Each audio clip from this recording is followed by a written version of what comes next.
There's been some debate on Twitter this past week about if Big 12 men's basketball is overrated. In today's video, I will discuss why there truly should be no debate.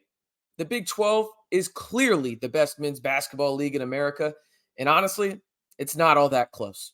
Hey, how's it going, everybody? It's RC Maxfield here for the Back to 12 podcast. If you want to join one of the most engaging Texas Tech communities, but also one of the most engaging Big 12 communities, simply hit that subscribe button and notification bell. I have my weekly Big 12 power rankings for men's basketball going out every Monday here on the channel, and it's always changing. Y'all know how this conference is in terms of 1 through 10. It feels like you can put it in any order with how great this conference is. If you want to be up to date on that and other happenings on the hardwood in the Big 12, simply subscribe and hit that notification bell.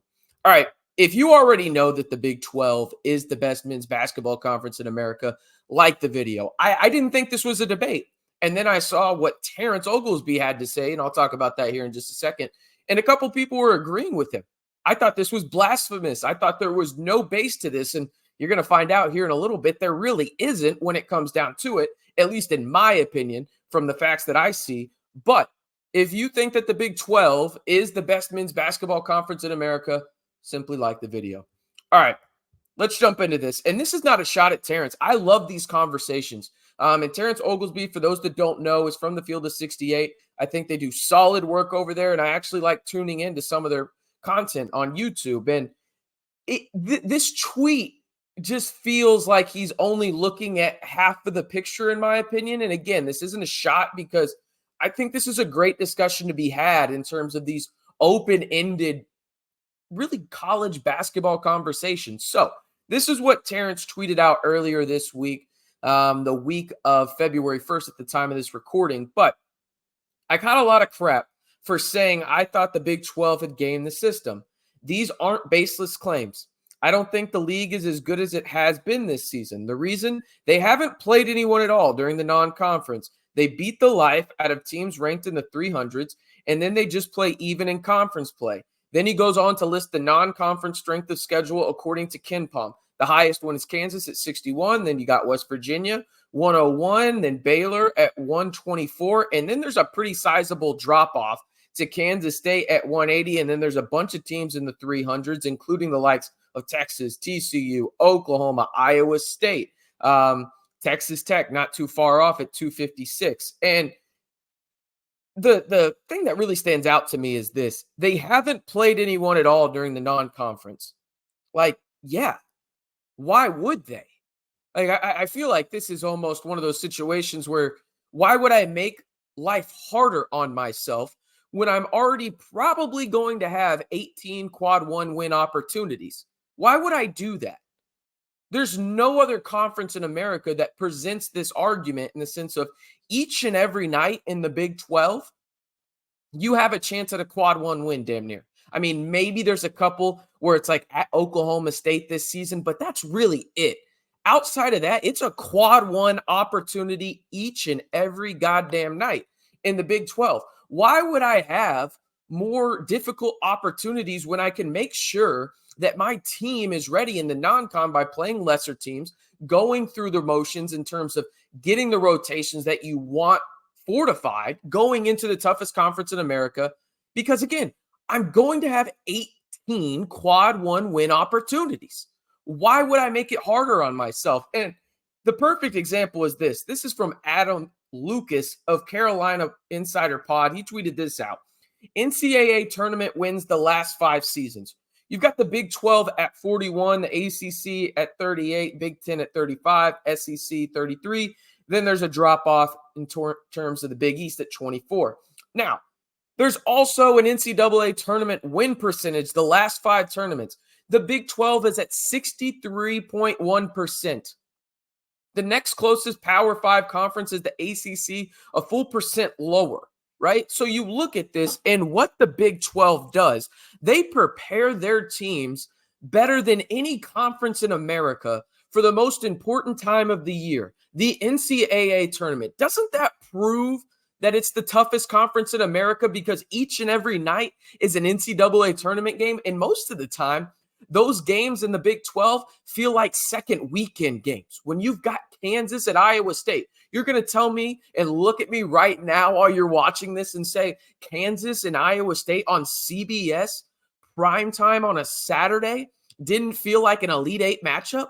You're wrong if you don't feel that way. I'm sorry. That's just how it is. This is the toughest conference in America, and the data backs it up all the way from top to bottom. Again, what is the most important thing a conference can do throughout the college basketball season?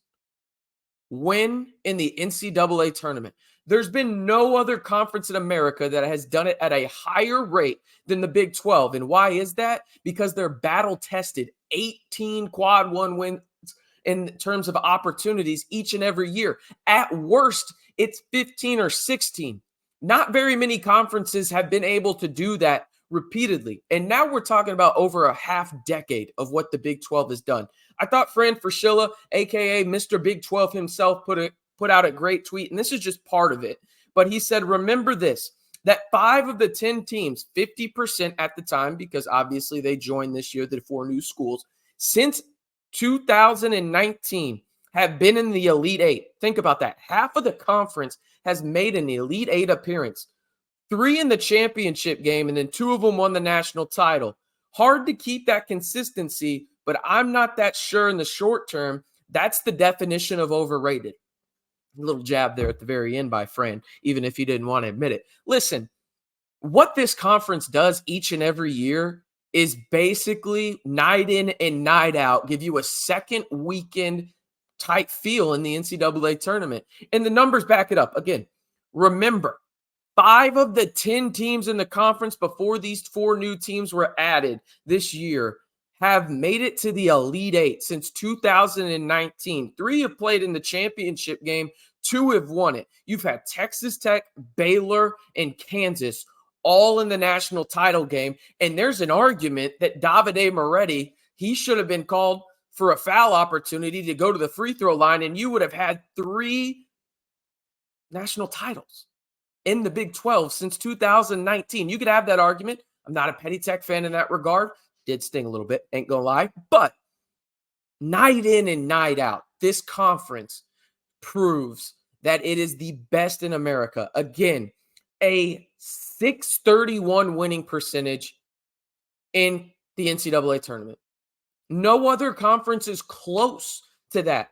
41 wins in the last 5 tournaments. I just don't think that non-conference and the strength of schedule in that regard should dictate if a conference is overrated. Now, I will say this. There's some people that I've seen say, oh, the Big 12 should get, 12 bids. That's probably a stretch. I think 10 is probably the ceiling for this conference this year. But what other conference in America, night in and night out, specifically on the road, do you think each and every team can lose? There's no other conference like that. Perfect example is Kansas this year. Kansas was the preseason national title favorite, if not the favorite in the top 3, and they've already lost at UCF and West Virginia, 2 bottom feeders in the Big 12 right now. And I say that respectfully because you put them in other conferences, and they're probably competing in the top half of that conference with relative ease. That's how good this conference is. So to call it overrated, I feel is short-sighted. Didn't look at the facts outside of just simply the non-con strength of schedule. You're right in the sense that, hey, they beat the shit out of each other each and every night because, yeah, that's the best conference in America and there are no nights off. And if you're playing on the road, if you win 3, maybe even 4 games on the road in the Big 12, you probably have a chance to compete at a Final Four level. It's really that simple. And again, 5 years of data simply wipe away the fact that, oh, the non-con isn't that hard. Well, who gives a shit? I mean, who really cares at that point? If you win when it matters, that's what I care about. And they win when it matters as a conference at a 63% rate. You take that each and every time. There's no doubt about it.